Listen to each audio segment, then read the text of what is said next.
नमस्कार दोस्तों, OCN network में आपका स्वागत है।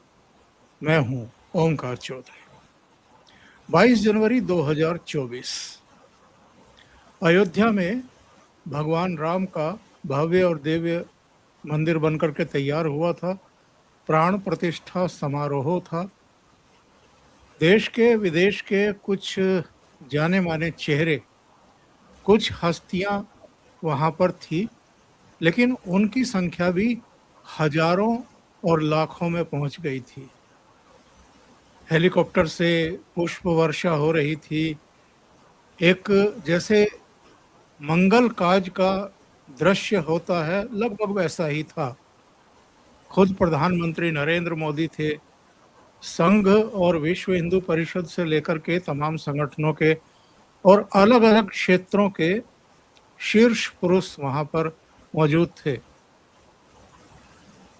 और पूरी देश में ही नहीं, दुनिया में जहां जहां राम भक्त हैं, उनकी खुशी का कोई ठिकाना नहीं था। दशकों की तपस्या के बाद, संघर्ष के बाद और कोर्ट कचहरियों में लड़ने के बाद ये शुभ दिन आया था। लेकिन पिछले कुछ दिनों से हम गलत कारणों से अयोध्या राम जन्मभूमि मंदिर चढ़ावे को लेकर के, और अब तो कुछ लोगों ने जैसे पाला खींच लिया है।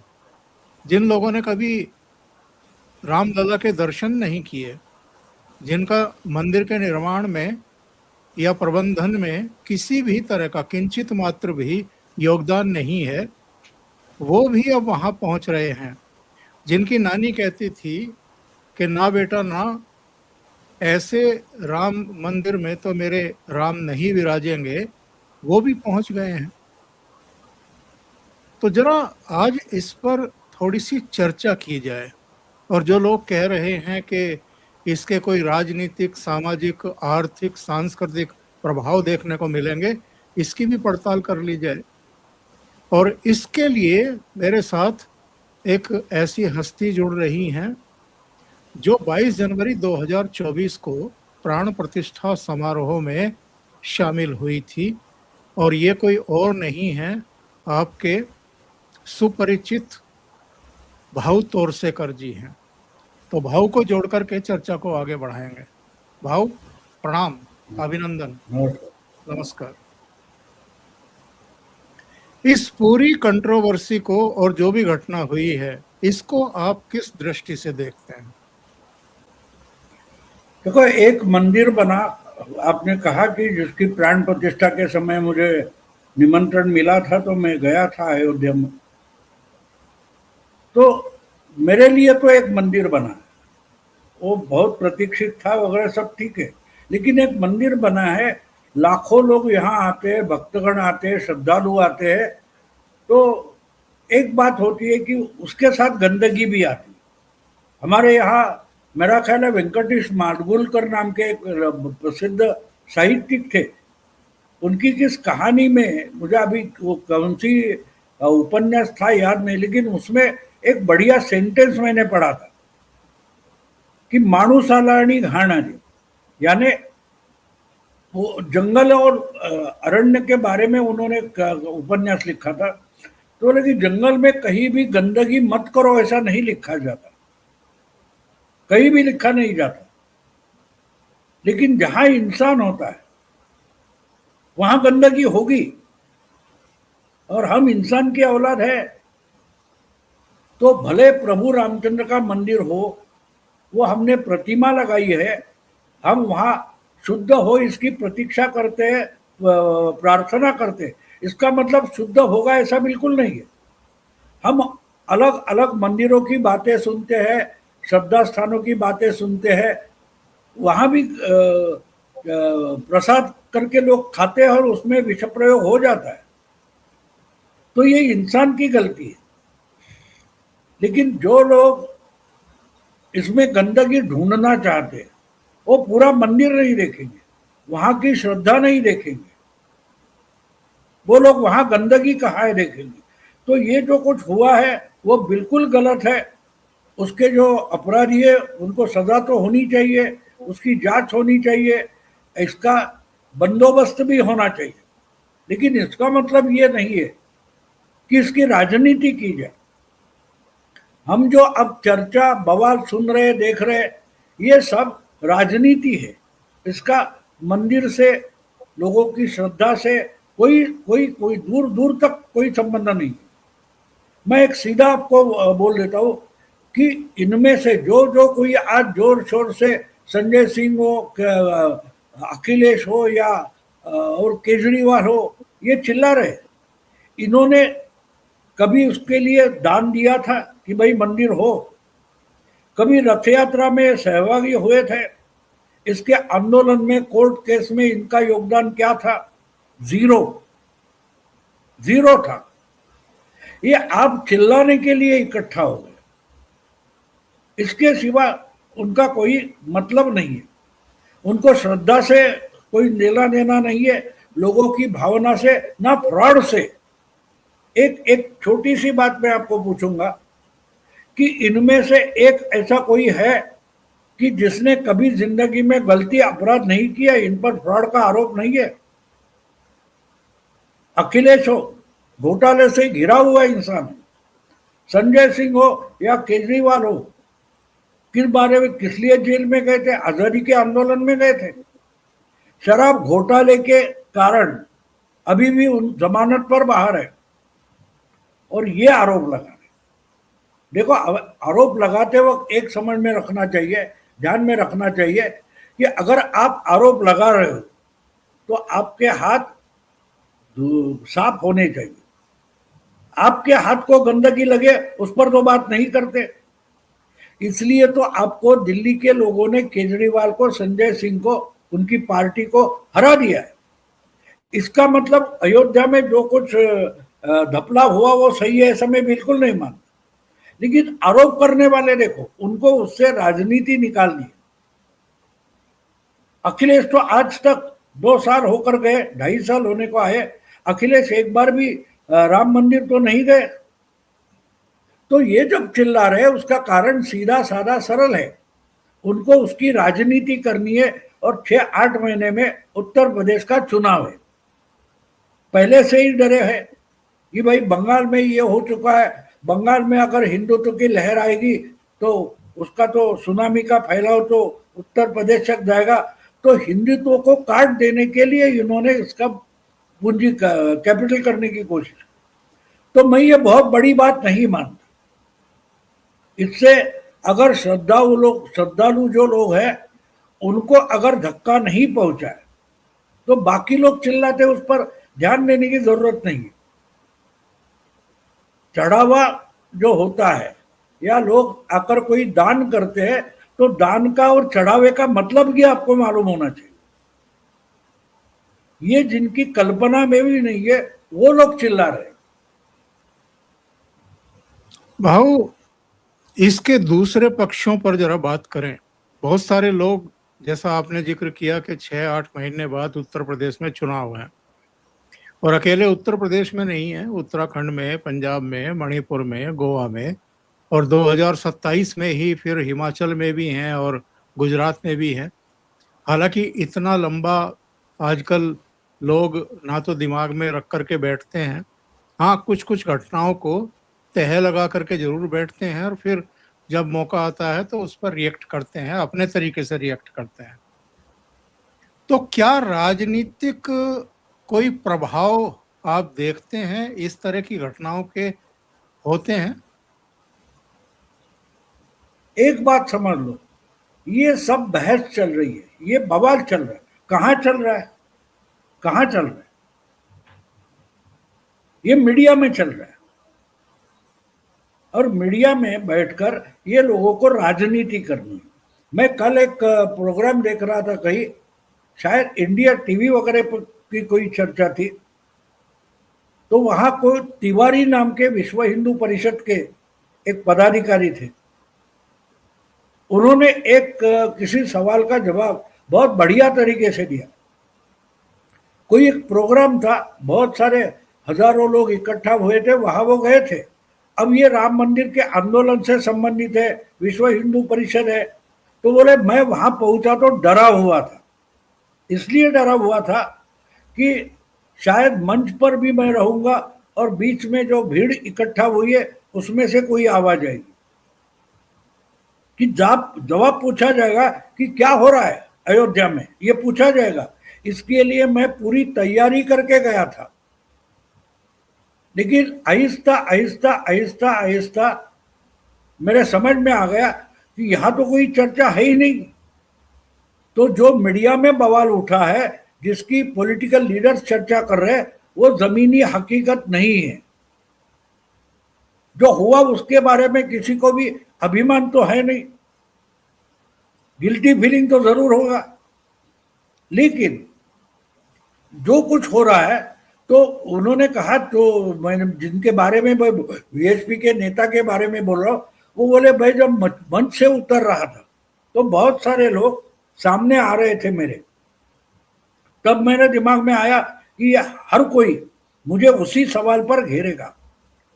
लेकिन जब वो बात करने लगे, एक ने भी अयोध्या के इस घपले के बारे में मुझे कोई सवाल तक नहीं पूछा।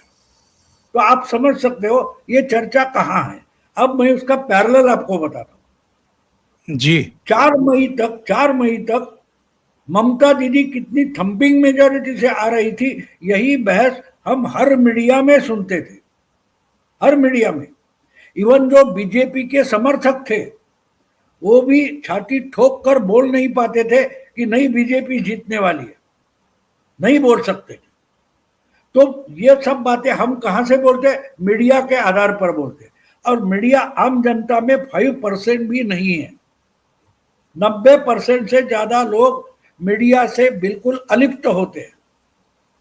तो अपने आप में इसका प्रभाव चुनाव पर हो, इसके लिए प्रयास कौन कर रहा है?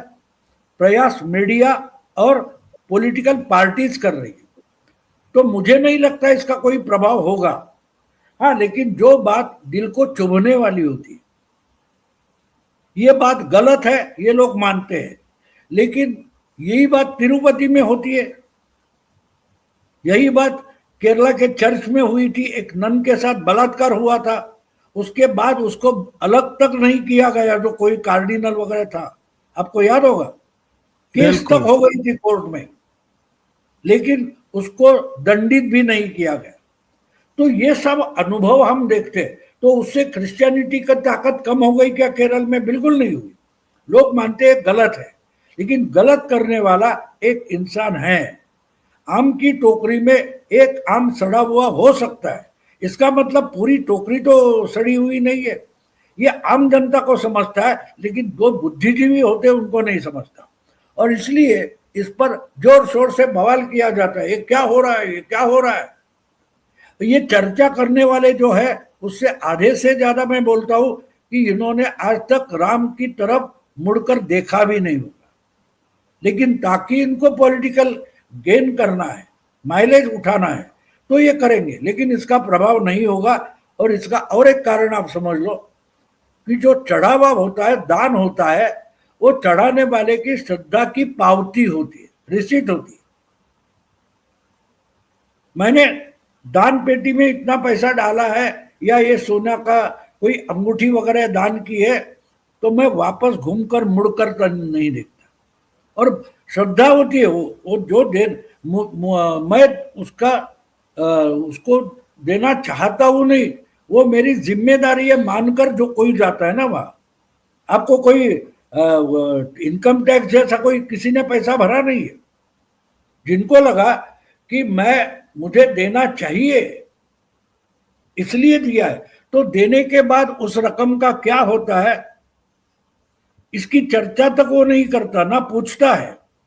बहुत सारे आपको मंदिर मालूम होंगे कि जहां हजारों हजारों नारियल आप पड़ते हैं, फिर उसकी नीलामी होती है, क्योंकि हर जो नारियल है वो तो भगवान के सामने तोड़ा नहीं जाता, और फिर वही घूमकर मार्केट में नारियल आते हैं। उससे श्रद्धा कम नहीं होती, ना मंदिर पर श्रद्धा कम होती है, ना मंदिर जिन्होंने बनाया या चला रहे उन पर श्रद्धा कम होती है।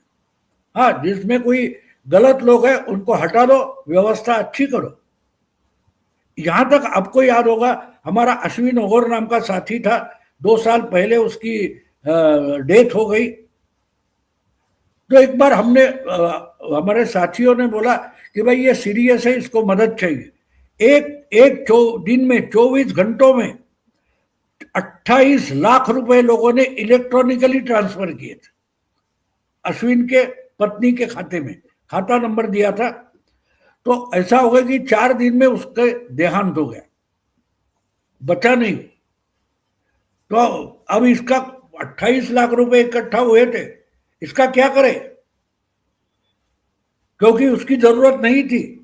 तो हमने फिर पोस्ट डाल दी कि भाई जो आपने किया वो बड़ी मेहरबानी है, लेकिन उसमें से 10वां हिस्सा भी इस्तेमाल नहीं हुआ है, तो हम ये पैसे आपको वापस करना चाहते।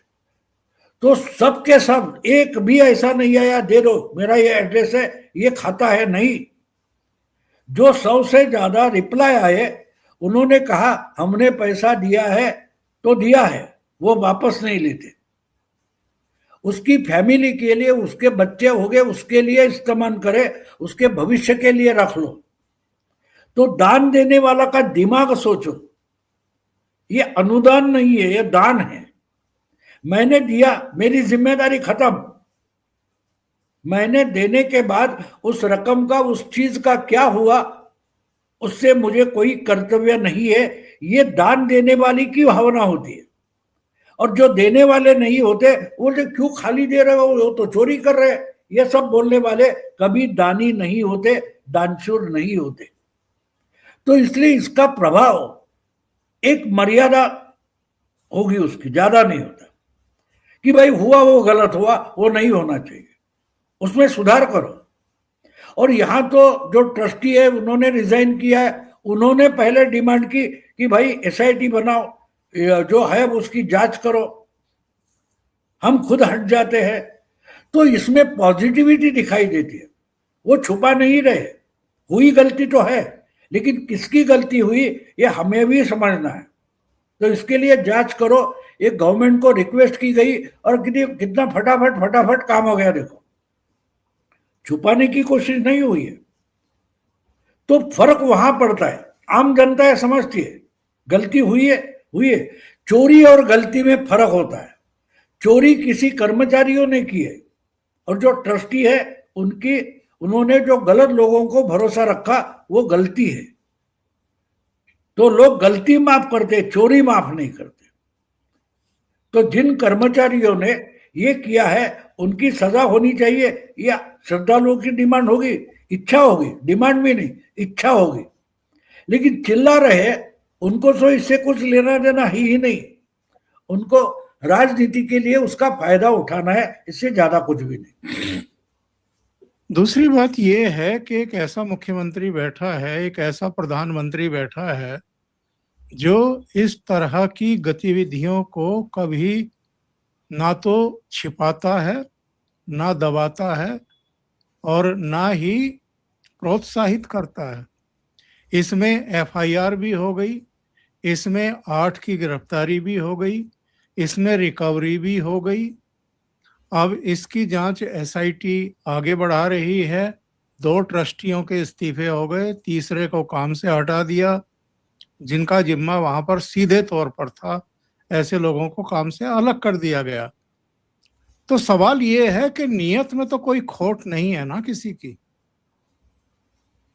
बिल्कुल नहीं। इसीलिए देखो, एक बात आप आपको कंपेयर करो कि चंपत राय हो या और कोई जो थे, उन्होंने इस्तीफा दे दिया, जांच की मांग की। उन्होंने अभी तक ये बात नहीं कही कि हम तो कट्टर ईमानदार है। और जो कट्टर ईमानदार रोज रोज चिल्लाते थे, उनकी हालत क्या है? वो सामने वाले से सबूत मांग रहे। फर्क देखो आप। तो ये फर्क समझना आम जनता के लिए आसान होता है, क्योंकि वो निरागस होते हैं, निष्पाप होते हैं। जिनके मन में खोट होती है, जिनके मन में पाप होता है, ये बोलेंगे कि सबूत है, सबूत है। अभी देखो आंकड़े जो आ रहे हैं, मुझे अजीब लग रहा है। कोई, यानी जिसके मुंह में जो आंकड़ा आ जाए वो फेंक देता है बस। कोई बोलेगा 200 करोड़, कोई बोलेगा 140 करोड़। इसमें पता चलता है कि इनके पास कोई सबूत नहीं, लेकिन संदेह खड़ा करने की उनको जमीन मिली है, अवसर मिला है, उससे ज्यादा कुछ नहीं। और जब और एक बात होती है कि एक यशवंत देशमुख जो ओपिनियन पोल लेते हैं, उनका एक मुझे वक्तव्य याद आता है। उन्होंने पूछा, हम ओपिनियन पोल लेते तो सवाल पूछते, और सवाल का जवाब जब लोग देते हैं उसी आधार पर हम अंदाज पेश करते। तो उन्होंने कहा कि हम जब पूछते कि गंभीर मुद्दा क्या है, तो बेरोजगारी, तो 29% लोग बोलते हैं कि हाँ ज्वलंत सवाल है, बेरोजगारी बड़ा गंभीर सवाल है। तो अब बेरोजगारी है, 29% लोग सरकार के खिलाफ है, ये हम अगर तय कर ले तो वो गलत होगा। फिर अगला सवाल ये पूछना चाहिए कि भाई बेरोजगारी का जो प्रॉब्लम है वो हल कौन कर सकता है, राहुल गांधी या नरेंद्र मोदी?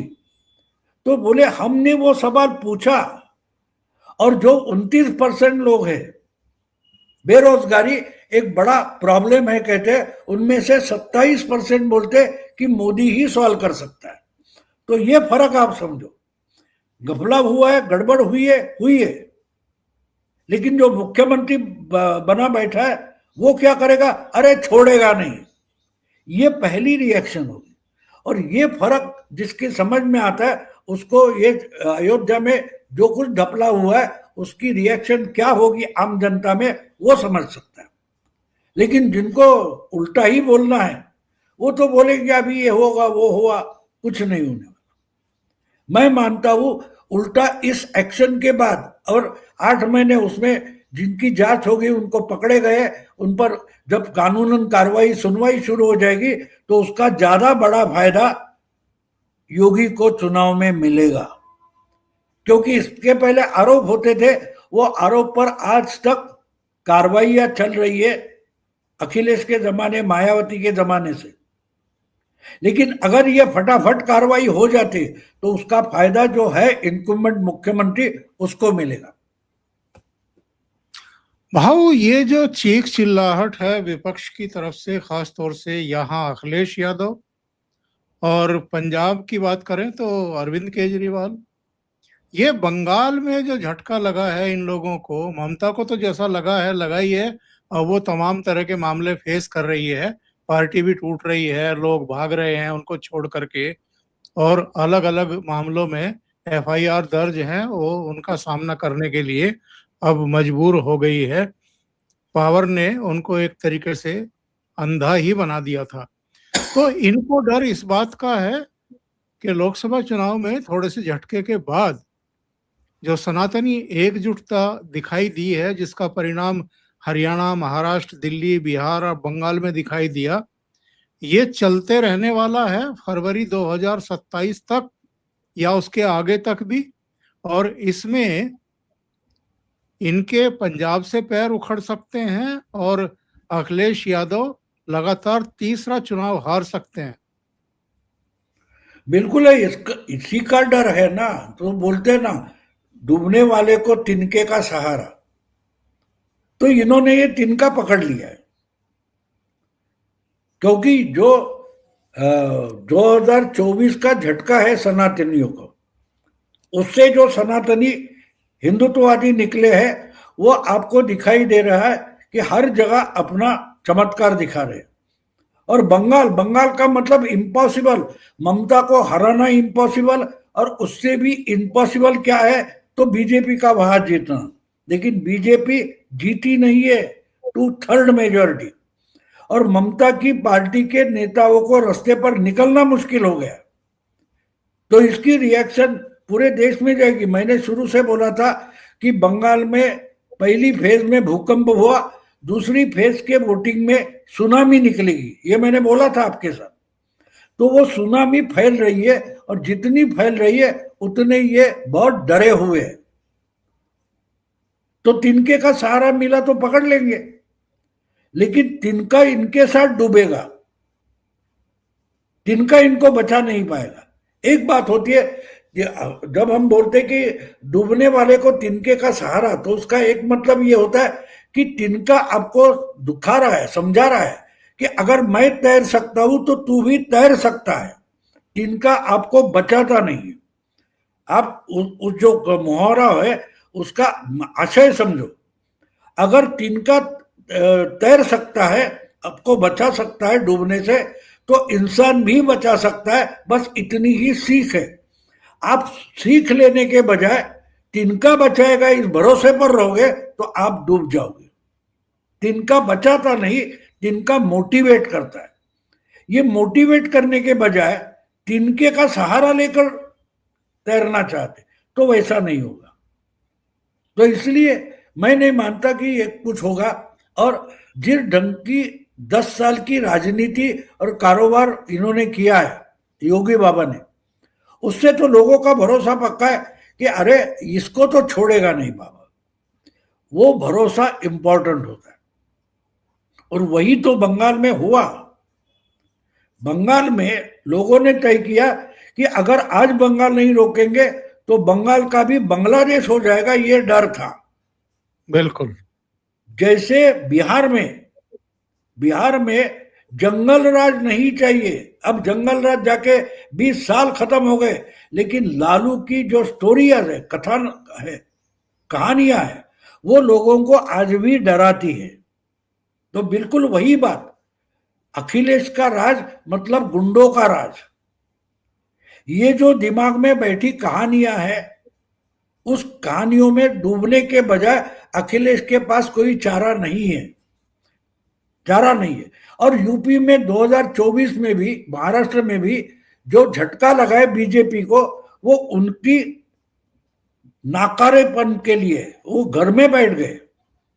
वो पूरी मेहनत से नहीं लगे थे और उन्होंने वो गलती सुधारी है और लगातार चुनाव जीतते जा रहे। तो उनकी गलतियों को अपनी क्वालिटी समझकर जो बैठे हैं वो हारते जा रहे। तो उसका ही रिपीटेशन यूपी के चुनाव में होगा, पंजाब में होगा। पंजाब में भी इस बार चमत्कार होगा, ऐसा मेरा मानना है। बहुत सारे लोग एक्चुअल में पंजाब को लेकर के थोड़े जिज्ञासु हो गए हैं। आपका क्या आकलन है और किस आधार पर आप ये कह रहे हैं कि पंजाब में भी चमत्कार हो सकता है? पहली बात तो अकाल तख्त और आम आदमी पार्टी का चीफ मिनिस्टर, इसमें ही सीधी लड़ाई शुरू हो गई। उन्होंने तो कल परसों बहुत सारे जो जट सिख है आम आदमी पार्टी के एमएलए, उनको अकाल तख्त के सामने बुलाया था और उनके सामने जो पेच रखा है, उसके बाद तो आम आदमी पार्टी पूरी फंस गई, पूरी की पूरी फंस गई। वो एक बात ये है। दूसरी बात, पंजाब में भी 50% से ज्यादा हिंदू है। हिंदू है। और बंगाल से निकली सुनामी पंजाब पार कर कर पाकिस्तान जाएगी। तो ये सब देखते हुए मैं आज ये नहीं कहूंगा कि पंजाब में बीजेपी सरकार बनाएगी, लेकिन मेरे दिमाग में एक कीड़ा है। मैं मानता हूं, आज मेरा मानना है कि शायद पंजाब में बीजेपी 1 नंबर की पार्टी बनेगी। मैं बहुमत की बात नहीं कर रहा हूं, मैं सबसे बड़ी पार्टी होने की बात कर रहा हूं। और जैसे कांग्रेस और अकाली, इनके पचड़े से बाहर निकालने के लिए आम आदमी पार्टी सामने आई थी, तो लोगों ने इसका स्वीकार किया था। पंजाब में सबसे बड़ी समस्या ड्रग की भी है।